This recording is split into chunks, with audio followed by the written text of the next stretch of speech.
are. Well, you found us again, and we have a super special guest for you today. No, it's not the silver fox with the best head of hair in small business because, well, he's not really a guest, he's a co-host. But we have Joy Powers, who is a congressional candidate in the Fighting Ninth down in Southwest Virginia. And more importantly, she's a member of the agricultural community down there. And she is here to spend a little time with us and talk about small business. So, Joy, it is an honor and a pleasure to have you on with us.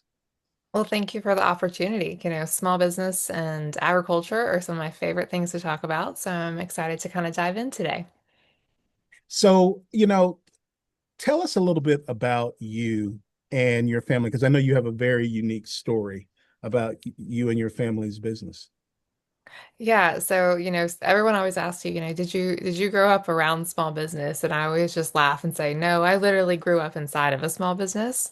And so, from kindergarten to high school, I rode the school bus and got dropped off at my family's farm equipment dealership. And then we would leave the farm equipment dealership and come home and finish work on our family's cattle farm. And so both of those are, essentially small businesses. And I didn't know anything, I didn't know any different. And so Sunday supper around the table with the extended family, a lot of it was conversations, not just about, family stuff, but how did we get Jim, our mechanic, onto full benefits? How did we make payroll? Like those kind of things. And so that was just kind of the atmosphere that I grew up in. And so, at the same time, it was also just a privilege as well. So it was a responsibility and a privilege. We would only ever be able to go on like 3-day vacations because we couldn't leave the small business for that long. But at the same time, there was a sense of security of knowing that we had that. So grew up in the tractor dealership and in my family's on my family's farm. And then after going to college and coming back and we Where'd you lost go to college? Virginia Tech. Okay. Um, and so, when we came back and my uncle and my granddad actually passed away within 6 months of each other. And so when you consider that our family business and our farm were both ran by essentially my granddad, my uncle, and my dad, that was a pretty devastating 6 months for us. And so that's kind of when I found my role in leadership within those two companies and kind of helped transition us into, I think what is made us still continue to be successful here in 2026. What does success look like well, let me ask you this as a preface. So, how many head are you running total? So we have right now, we have right about 98 brood cows. And so, we're with everybody else kind of deciding, how many we're going to retain over the summer. We've gotten some recent rainfall here, which is good, but the hay shortage has been killing people all over Southwest Virginia. So people are getting to about a third or a half if they're lucky of their hay yields in their first cut. So we're running about 98 right now and looking to kind of retain some more heifers. I think that every all beef producers across the country are looking to retain as much as they can afford to, but beef prices are pretty good right now. I Well, can't we're lie. going to get into beef prices very, very shortly, and we're going to get into it very deep because I want to understand from your perspective, um, from is it the big four packers? Is it the screw worm migration? What is it that is causing this exorbitant increase in beef prices across the country? It's certainly not a Texas thing. It's not a New Mexico thing. It's not a Virginia thing. It's an America thing. Um, so you've got two farms. So we have probably about 4 farms that we farm. We Okay. have we used to farm probably, you know, within like a 25-mile radius. Growing up, we always would have to go from farm to farm. And then probably about 20 years ago now. We bought one centralized location. We were able to kind of sell off some supporting properties and centralize our operation into one farm. And we're the third family that has owned this farm since it was deeded. So we were able to locate here, and we have about 400 acres here, and that's where I live and raise my son on. So you're running 98 heifers on 400 acres. Cows, so brood cows, and Cows. then we, Yeah, brood yeah, cow. and then we'll probably this year, I think we're looking to retain another dozen heifers, so we'll probably be over, about the 110 mark when we're done. And then we rotate those through. The biggest thing that we've been able to do that's kind of changed our operation was we went and we did stream exclusion for rotational grazing. So we did use government conservation programs to be able to do 100% cost share where we were able to come through and fence off and put in interior fencing. They don't cover any exteriors, but interior fencing and automatic waters to get those cattle out of the waterways, but also allowed us to manage our grass a little bit better. And the government recompenses you for what? The fencing and the cattle, or what? The fencing, the installation of the waters and the water line, and any wells that have to be drilled. Okay. All right. So it's essentially the infrastructure to make it possible. We hear often about this generation, specifically your generation. I'm assuming you're somewhere under 40 years of age. Yeah. Please, if I'm wrong, correct me. Not wanting to stay on the farm. This generation or generations have just abdicated their role as farmers, ranchers. What kept you there? Yeah, I've heard that too, and I've witnessed some of that, and I kind of challenge that because I don't know how much necessarily the younger generation wants to leave the farm, or whether they want to leave the situation that we have created farming in America. We've kind of turned it into a very thankless profession, and so. Most farmers now have to have second jobs off the farm to support just being able to farm.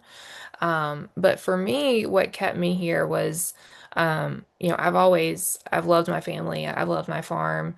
But, there was a really kind of real moment of after my granddad and my uncle passed away of the cows had to be fed. Like it wasn't a there wasn't a moment of I get to decide what it was, okay, well, I need to write my eulogy and then I need to go out and make sure that everything's fed the same day. And so, when you have that kind of responsibility to the place and the people that have raised you, I think it does change things. But I think that my family's willingness and love of what we do, but also willingness to continue to grow and to change. So like I said, we've changed our farming practices, to bring in more conservation practices and things like that. My role in Powers Tractor was in large part, making sure that we did our online marketing. So adding that division, doing some more online part sales and things like that. Those types of things, we're able to broaden our markets, but the ability and the security to be able to say, I can raise my family, and I can have a good and productive life in this community while still farming is really what kept me. And I think that's what I'm hearing from people. It's not that they necessarily want to leave farming, it's that they don't want to make the sacrifices that we're asking them to make to continue to farm. Is it the farming lifestyle, or is it the sacrifices they would make by not moving to a city and having a job and having a 9 hour day Yeah, versus a 24-hour day, which is what you face every day? Yeah, I think that a lot of it is, our profit margins keep getting smaller. So, we mentioned that beef prices right now are really high, but our input prices have never been higher. So this year with, things going on the international political stage, it's really in fact affected the price of fertilizer inputs and things like that. And we don't necessarily see solutions coming. We also continue just it becomes harder for young people to buy and to hold on to land. So I think that right now where we're seeing kind of this, I talked to a farmer the other day and they were telling me about how they were going to transfer their debt they were going to sell the farm because of the debt they had on it. This is a farm that they're a third generation farming it, and they're getting ready to put their debt on the land to the fourth generation. And I can't keep hearing that, and I'm like, that can't be that we shouldn't. Sustainable. Yeah, it's not. And so, when we're looking at that and that is what our national food security is based off of, that's something that I'm really passionate about is we need to be looking at how we can actually keep these people on their farms more sustainable, and make it more economically rewarding. I don't think that we should be asking farmers to sacrifice the way we are. So Joy, like obviously there's lots going on in agribusiness these days. What, from your perspective, what do you think kind of a top three challenges are right now? Um, I would say, um, the first is, you know, as a farmer, I get really frustrated because a lot of um, almost all of our programming and things like that, it's not necessarily accessible to all of our farmers, and it's a bit chaotic in how it can roll out. So I will say that we're facing a huge cut in USDA field reps and things like that into the past 2 years, and our farmers have really felt the pressure of that. So I'd say like ongoing cuts have continued to be an issue. And as far as, land access, I think that land access and affordability is going to continue to be a huge problem. We're also seeing the threat now of data centers and solar farms and things like that. And so when you're asking producers, especially some of our aging producers, to make these decisions of do you protect your property or do you take in and these huge cash offers to pass on to your next generation? I think that I know what my family would say, but I'm saying that from a very economically comfortable position right now, to be honest. And so I know that as people are hurting, when you have, companies like Google and Meta who are coming in and offering millions upon millions of dollars, it's tough. And then, I think that overall I think one of our biggest issues are kind of the lack of appreciation and understanding that we have as a country in the role agriculture plays in our national security. So I always say that a hungry nation is a weak nation. And so when we have countries like China, Singapore, Japan who are going out and making national food security plans, what they're doing is they're investing into American agriculture, um, technology. We saw the Smithfield purchase, by a Chinese company. Yep. That wasn't random. That was because, almost 15, 20 years ago now, China said, hey, we are going to have a food shortage in 50 to 75 years. We need to start working on that now.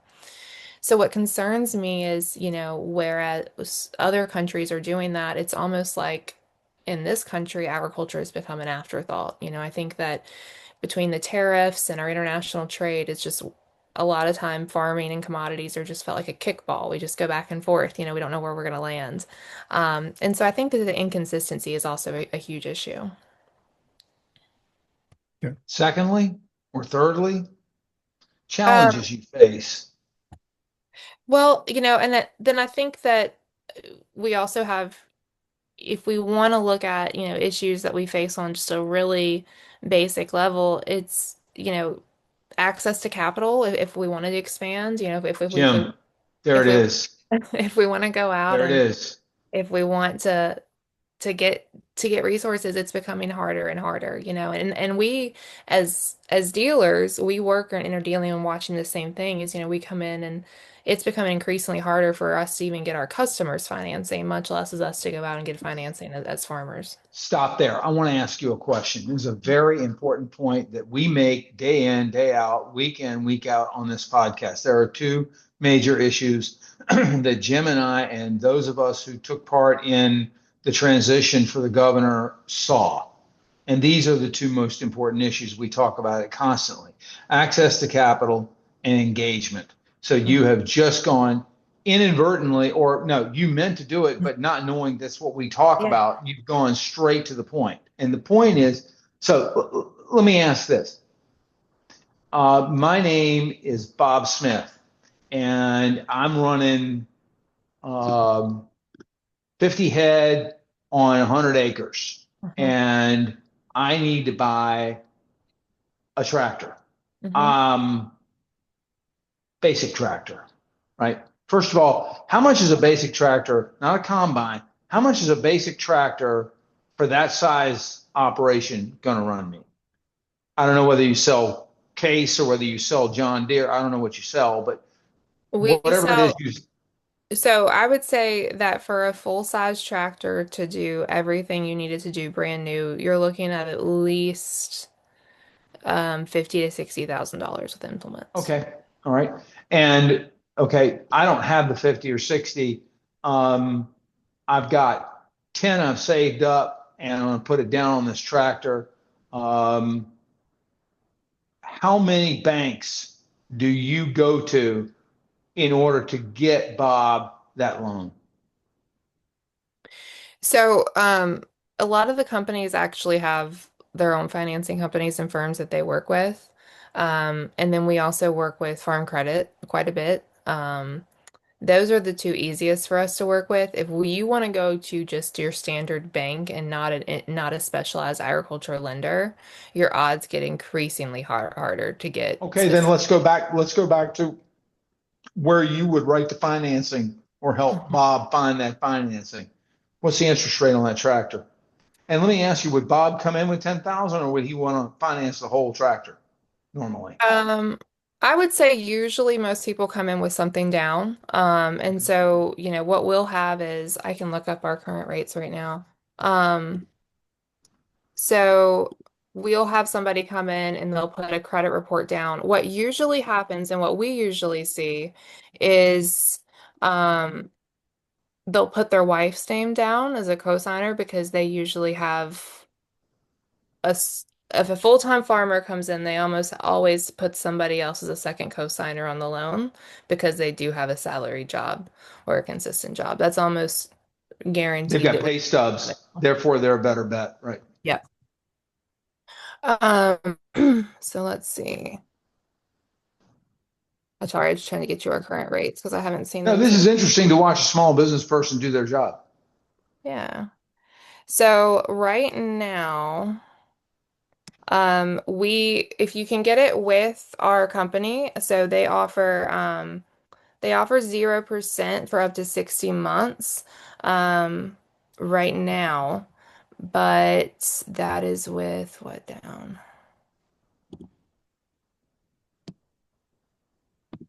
And then sometimes what will happen is they'll advertise a certain rate and then somebody will come in and they'll apply for it and then we have to say that their individual credit doesn't meet the requirements for that deal too. And that's a little bit frustrating as well because a lot of times what happens with farmers is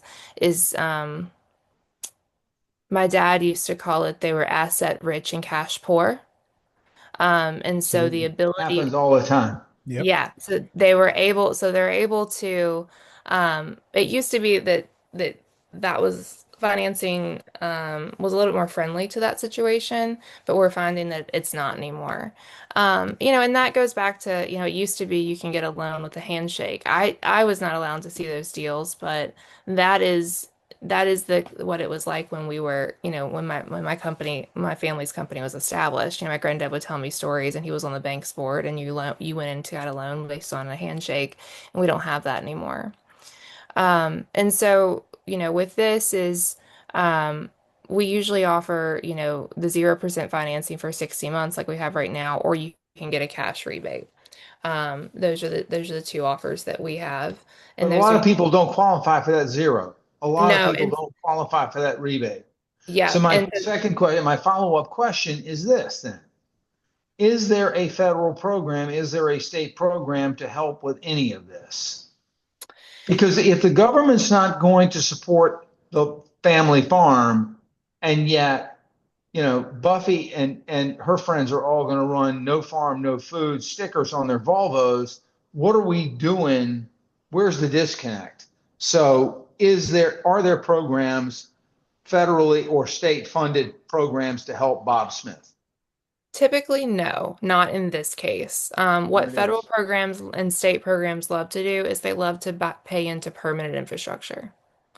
And so, one of the issues that I have is some of our programs, they'll offer the same type of, they'll do a cattle working chute because that's typically, considered a permanent structure. They'll do that because it's a $5,000 cost share program instead of a $50,000 cost share. But as far as actually getting accessible tools in the hands of farmers, no. Now, some interesting things that I have seen work is I've seen local like soil and water authorities. They'll go out and they'll buy like no-till drills, and they'll buy those for the whole community to use. And so if you're one of the farmers that works with their programs, you can go in and buy that, and or you can go in and rent it for a low cost, like pretty much at cost. In that way, you have access without having to maintain that piece of equipment all year. Those types of programs are also very successful. In my 20s, I spent a lot of time working with farmers in Southeast Africa and countries like Malawi. And that is the kind of principles that we would use, is kind of that communal cooperation, whether it be towards a breeding male buck, a male goat, or whether it be a piece of irrigation equipment, is we would invest in that and allow it for community use, which works fairly well as well. So, Joy, one of the things I have argued for a little over a year now, as I told you before we came on, I grew up in a very rural community in, I don't know, I told you this part in East Texas. And one of the most important people in our community was the extension agent. Mhm. And I am a huge believer in extension agents. And one of the things I have uh, come to believe is that not only should we be bolstering extension agents for agribusiness, but we should have the same concept for small business. That in rural scenarios, right now, there's really no one who can really talk to a small business person who's like an HVAC guy or running a restaurant or, you know, doing something that may not necessarily be agriculturally based, talk to them about their business. And that having using the extension agent model on small business is where government should be thinking, because the Yeah. extension agent literally changed the game for agriculture in America. And people never In the talk 20th about that. century, Yeah, sure. because people never talk about that because it's not sexy. And urban folk don't know anything about the extension agent and Yeah. how that person, everything went through them. And, it was a big deal if you were the extension agent, because people could come and ask you the most off the wall questions about agriculture. And 9 times out of 10, if that person couldn't answer it, very quickly they could get you to somebody who could answer it. And I just feel like that, one of the things when you're looking at a world of tight funds, but you have to figure out good ways of government using money to support people, that looking at that model, especially as it relates to small business, is something that all governments should be doing, especially state and local level government, really more state government than anyone else, to put that kind of model in place, especially in places like Southwest Virginia. How Yeah, is the ag extension program in Southwest right now? Is it healthy? yeah. So, I have nothing but praise to give our ag agents in Southwest Virginia. I think we have some of the best ag agents anywhere in the country in our district, and that's something we are very strong in. Um, I'll give a shout out. Our local agent here, His name is Scott, and he has been the agent almost my entire life. Um, and he's just been a fixture, but I literally call him like our Yoda because that man knows everything. It's like you said, like I can go to him with anything. I'll go to him to proofread something because I trust Scott's eyes more than anybody else's.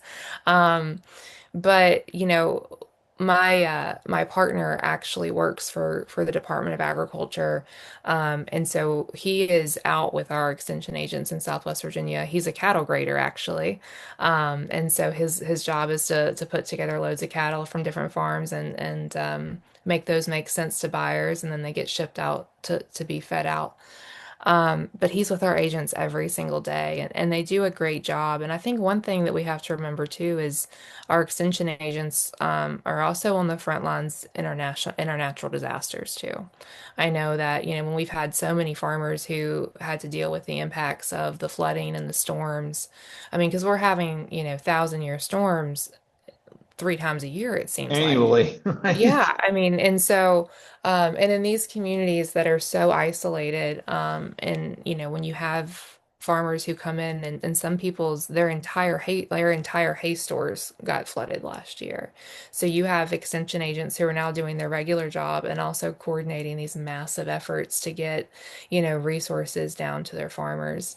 But I do think that, Jim, you brought up a really great point is if we were able to have somebody on the ground level that was able to do what they do, because the extension agents, I think back to the conversation, they're the ones who a lot of times will tell people about what USDA programs are out there, in our CS. They're kind of the middleman kind of to let farmers know how to utilize the federal programs. What we see in small business is we don't have anyone doing that. And most of our business policy at the federal level is really written for companies that have compliance firms, right? And the companies that can pay people to read through and know what those guidelines and contracts look like. Um, and so I would love to see, that be more accessible. A big part of what I believe in is that we should bolster small business, and make a lot more of our tax dollars go to work for small business instead of big business. How do you mean that? So one of the most interesting things that I have learned was I think it's over 70% of our federal dollars aren't even eligible to go to companies as far as money that the federal government invest in business expansion. Most of that, over 70% of that goes to corporations and companies with 700 employees plus. Well, that automatically knocks out most communities in my And gives me district. heartburn. Yeah. So Yeah. that right there is just a simple like where we can say, you know what, this policy and the formula that we wrote, it's not working. And then furthermore, what's I think really interesting is if you look and see, okay, well, what did the money that we invested in those small businesses do to expand? Those are the jobs that last because we're investing in the companies that already know how those communities work. And they're almost twice as likely to spend that money back in the community instead of spending it and outsourcing it from outside sources. And so what we're seeing is the economic impact is kind of, 4 or 5-fold if we invest into the businesses that are already there. And I think in a district like mine, that's super critical in Southwest Virginia. Well, because I mean, how many major corporations are headquartered in Southwest Virginia? Yeah, we have a few big places kind of around Dublin. We've got the Volvo plant and things like that. But we have so many more really great small manufacturers, with 100 to 150 employees that they're actually looking to scale if they have the resources to do so. But it's a tough time for companies that size right now. How's So, your water system? How's your water stability right now? So Because I know being a farmer, that's really a key. That's key to everything. Water. Yeah. So personally, my water, our water situation is good here at the farm. I say good. We're still in a drought like everybody else.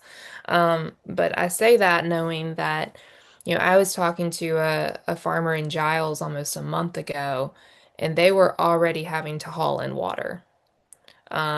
We, every creek on their farm which had dried up. That's a terrifying situation, for a farmer to be in. We do have some grant options out right now that are they're helping some localities in hauling water and hauling hay in.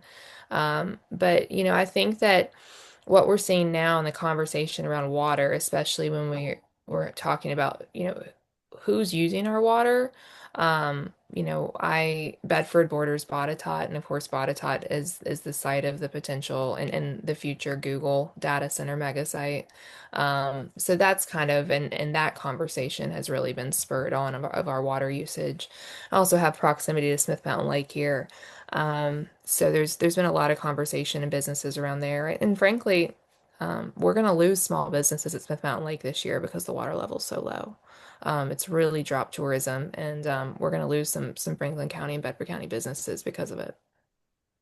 Notwithstanding the drought conditions that we are enduring right now across the United States, basically southeast, southwest United States. Not all that aside, what will data centers do to water usage, water availability as we go forward in your estimation? I'm not asking you as a person running for office. I'm asking you as a farmer. Yeah. Um, once water's gone, it's gone. I've talked to some farmers in other parts of the country. Virginia's data center capital of the world, but they're right now centered in areas that don't compete with a lot of, traditional farm water and water usage. Um, but when we're talking about the mega site that's going in down in Pittsylvania County, that's pretty terrifying. I know a farmer, the first farmer who fought and stopped the data center that was going across the road, right across the road from their farm, about a year ago now.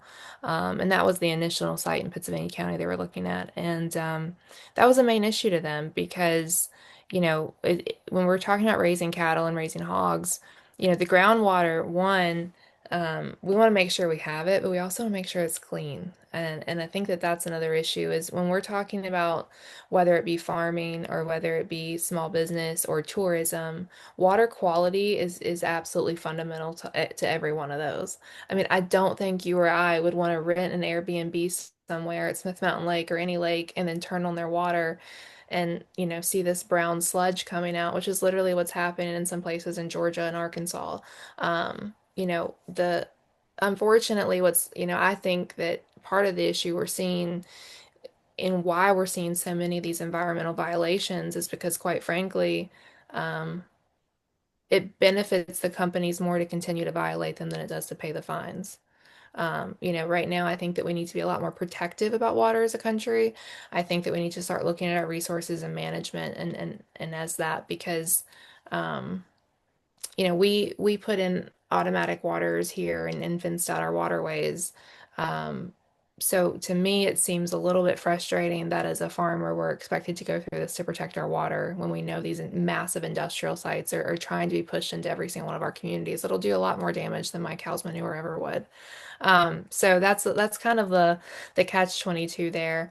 But I think that, furthermore, I know this isn't necessarily as a farmer, but looking at someone who's, really passionate about economic development, if we allow these companies and these operations to come into our communities that take up this much of our infrastructure, this much of our water, this much of our usable space, our flat space, and that's the case in some places in Southwest Virginia, there's not going to be there's not going to be companies that come that are going to be able to provide the jobs that we desperately need.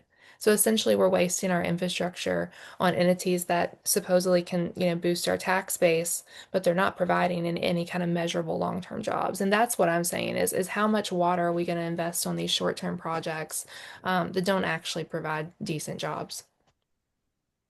So Joy, you are made Grand Poobah of Southwest Virginia for a year. Hat and all, by the way, because Okay, what good is it if you don't have the hat? right. Um, what are three real uh, you know, policy changes you think you could make that would have an immediate impact on agribusiness and small business there in Southwest Virginia? Immediate, huh? Um, Well, let's give her a little bit of leeway and go short term, yeah. right? 6 months, a year. I do try to be realistic and not overpromise. No, So, I like the way I like the way you said, wait a minute, immediate? No, no. short term, just in that year, what I would immediately really kind of be focusing on, is, um, I would,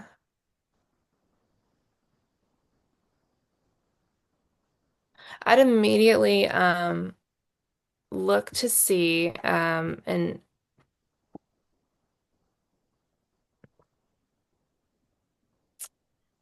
Have we caught you flat-footed a little bit? well, because I always try to be really realistic about what I promise people, because that's one of my least favorite things about politicians, right? Is like the people who go in and like, if I get elected to Congress, you're going to get universal health care tomorrow. No, you're not. Like, I don't care if you're Jesus yourself. That's not happening.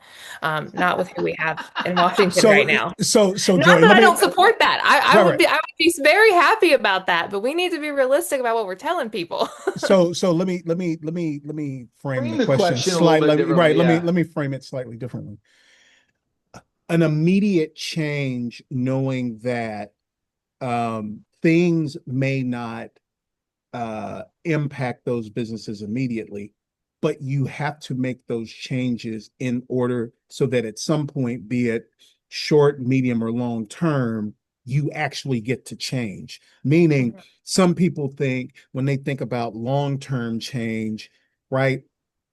They get so caught up in the fact that it's long term that they never do anything, right? Mhm. Or even in medium term. And that short term is all about, well, I'm going to move the pen from the right side of the desk to the left side of the desk.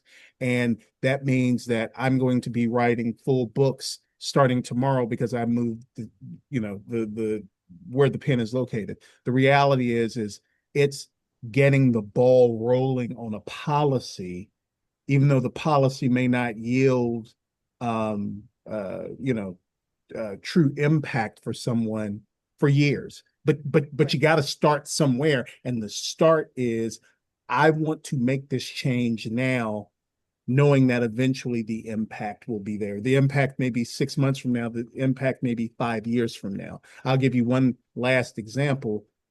President Biden's infrastructure bill Yep. was an immediate shot.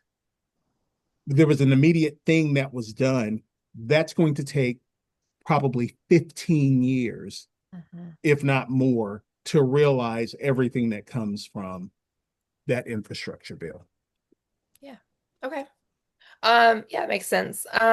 So for me, I think that one of the things that, I mentioned it a couple times on here, I want to see the United States enact a national food security plan.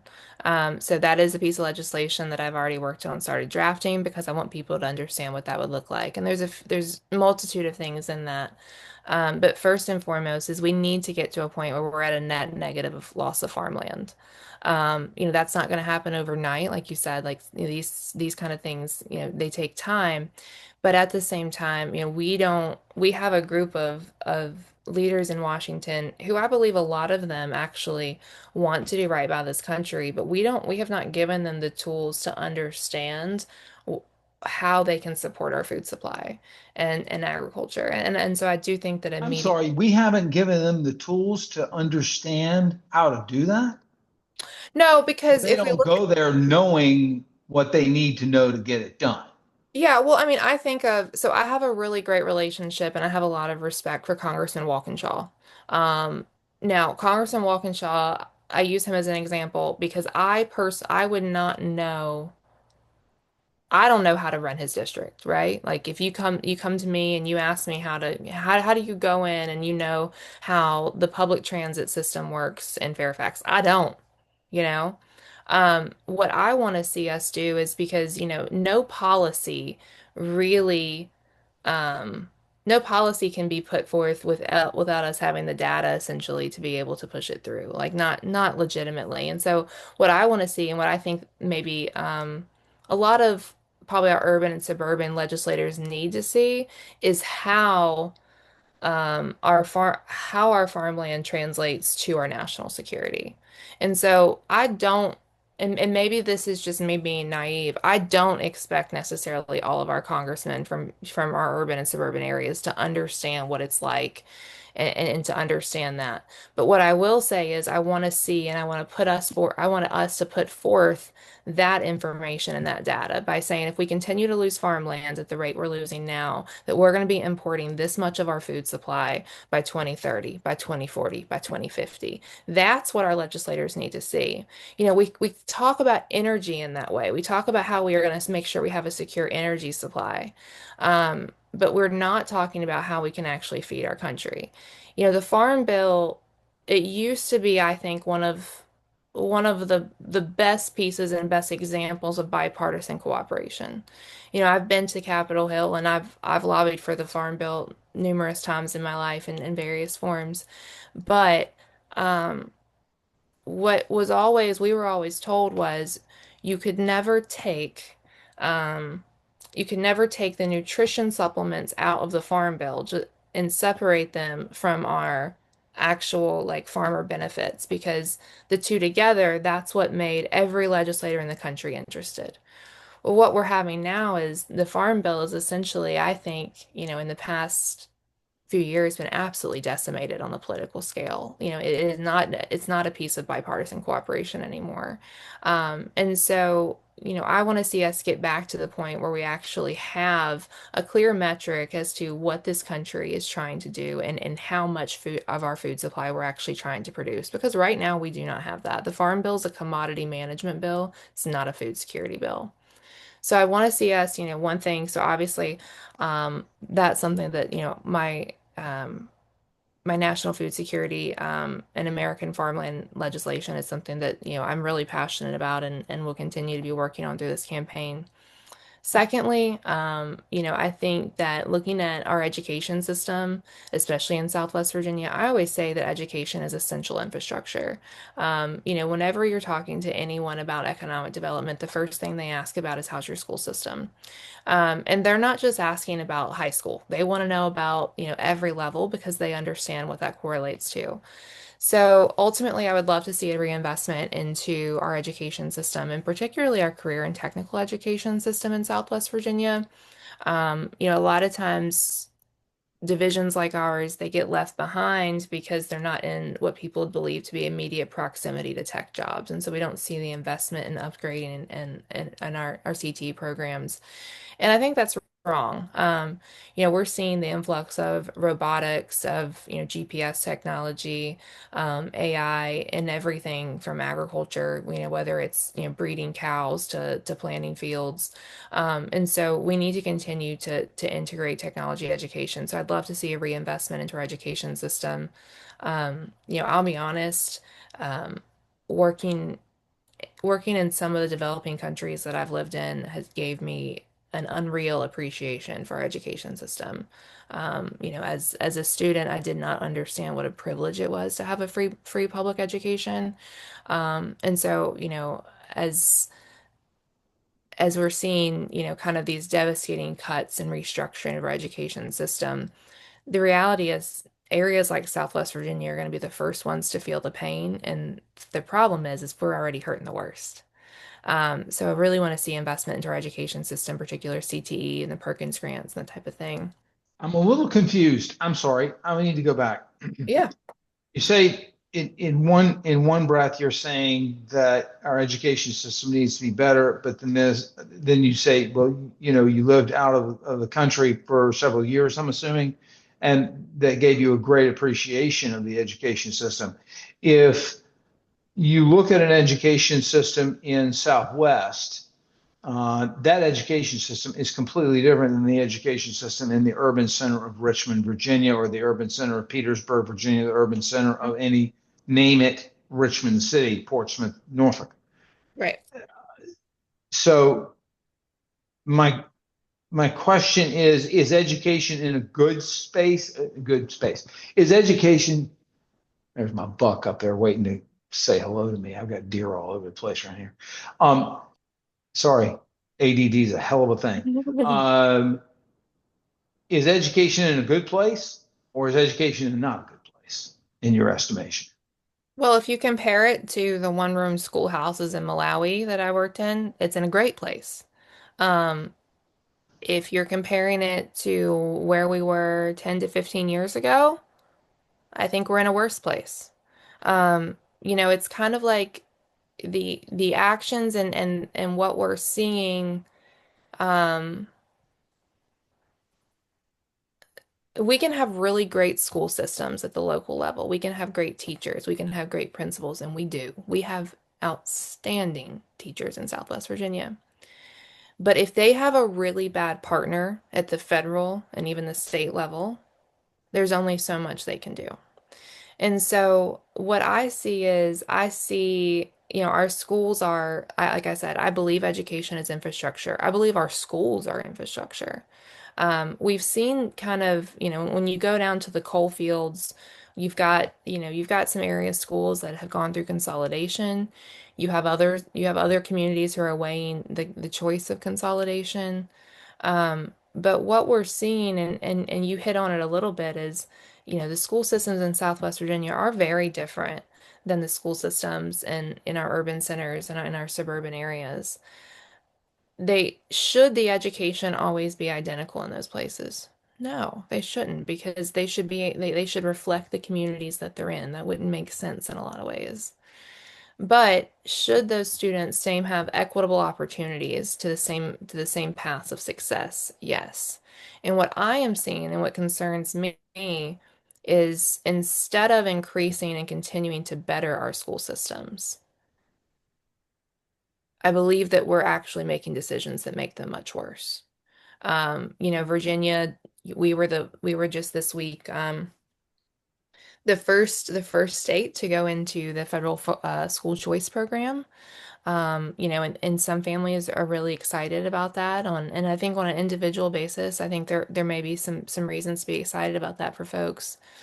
But the reality is what that's looking like in the projection of the school choice scholarship reimbursement program at the federal level. What we're going to see is devastating impacts to investments in our public school systems.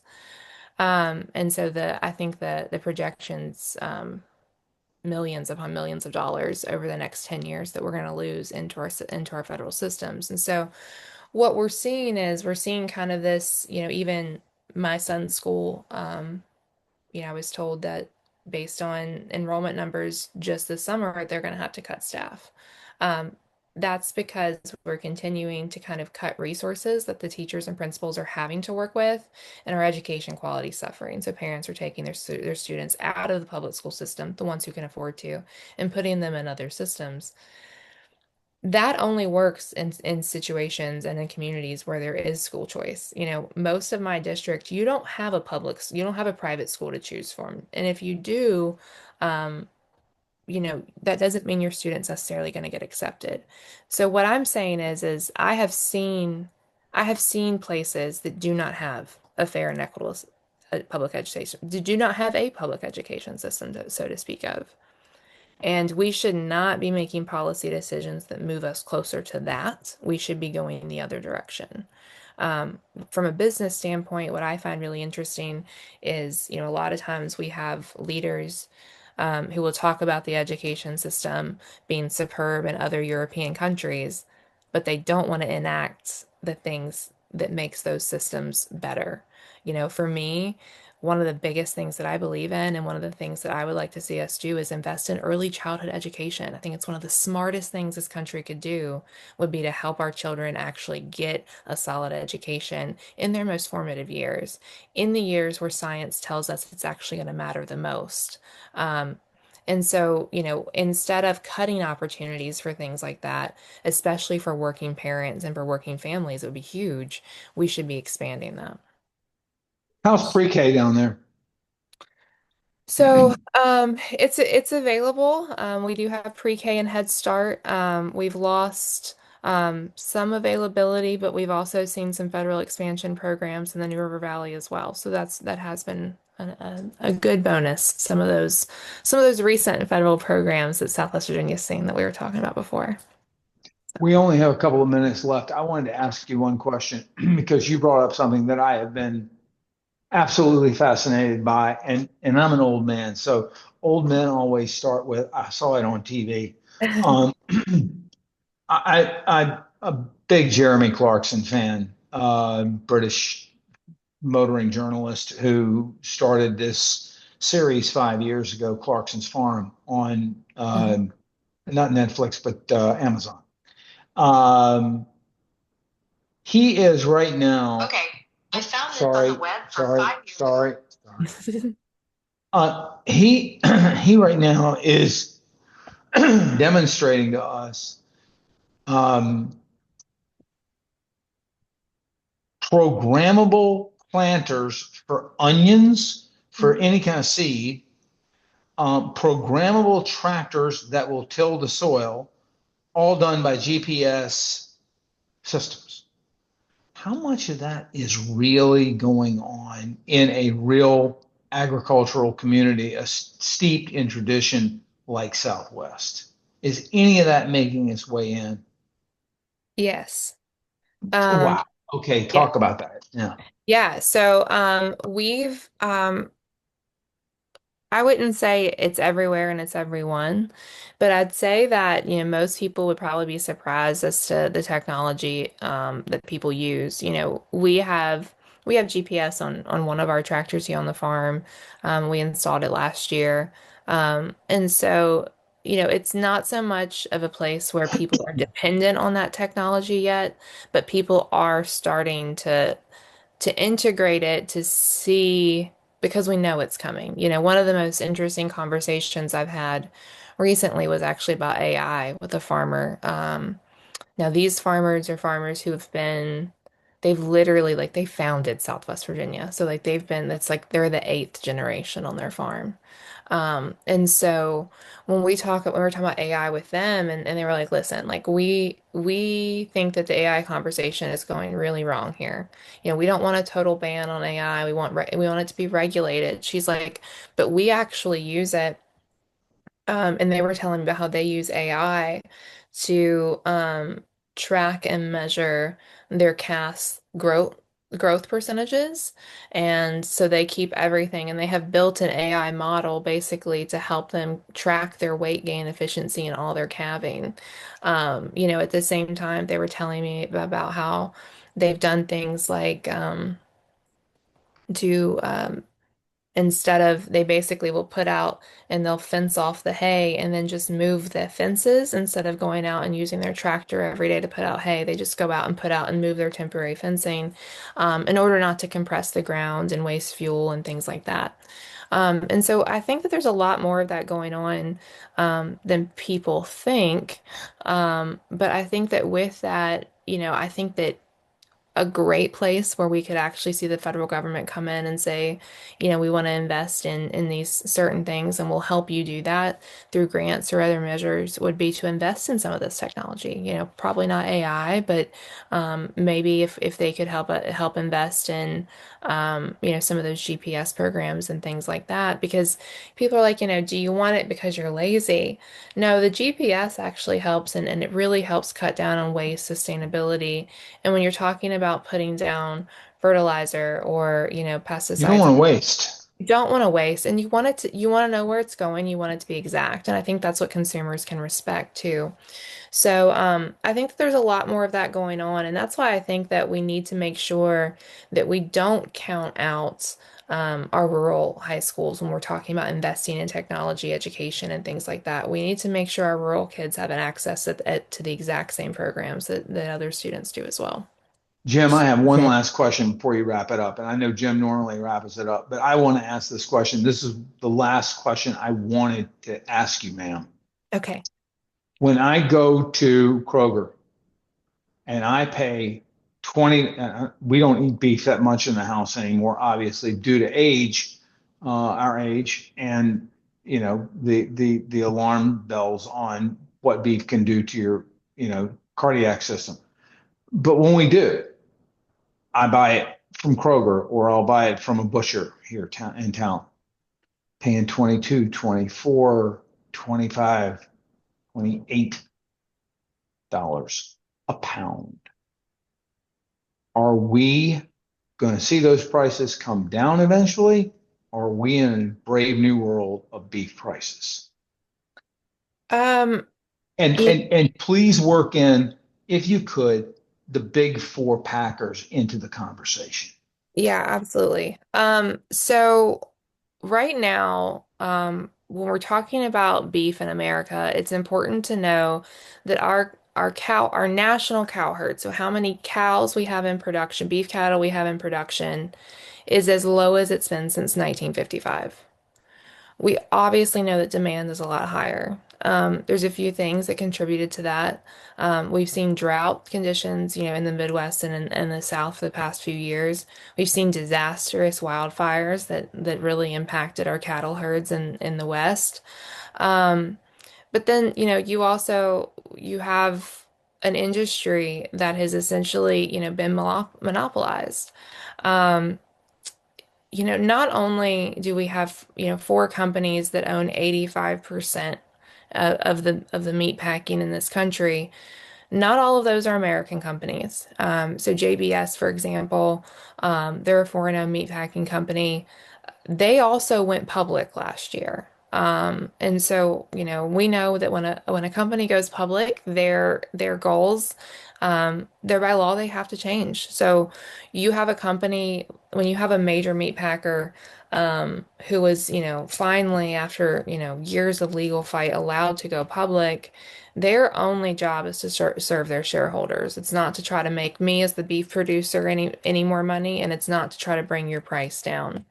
That's kind of something new that we've seen on the meat market, and I do think it's had implications. But, what we've seen is we've seen a Department of Justice who has not enforced the monopoly laws that we have on the books. So you've got four meat packers who own 85% of the market. Then you also, on top of that, you know, we have very limited options as to where and when we can market. We have a very small, financial window as beef producers that we can work with.